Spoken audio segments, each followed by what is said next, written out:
നാളെ പുണ്യദിനമാണ്. സൂര്യഭഗവാൻ മകരം രാശിയിലോട്ട് മാറുന്ന ദിവസം.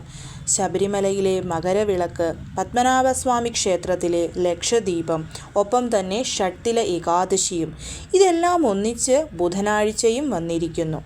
ഈ ഒരു ദിവസം നമ്മൾ നമ്മുടെ വീടിനെയും വീട്ടിലുള്ളവരെയും രക്ഷപ്പെടുത്താൻ വേണ്ടി ഈ ഒരു ദീപം തെളിയിച്ചാൽ മാത്രം മതിയാവും.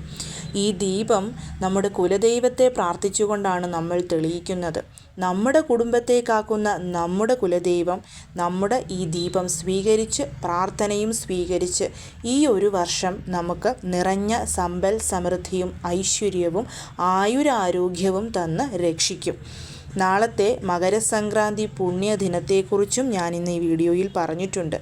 എങ്ങനെയാണ് നമ്മൾ ഈ ഒരു ഐശ്വര്യ ദീപം തെളിയിച്ച് കുടുംബദേവതയുടെ പൂർണ്ണ അനുഗ്രഹം നേടേണ്ടതെന്നറിയാൻ താഴെ കാണുന്ന ആരോ ബട്ടണിൽ പ്രസ് ചെയ്താൽ ഫുൾ വീഡിയോ കാണാവുന്നതാണ്.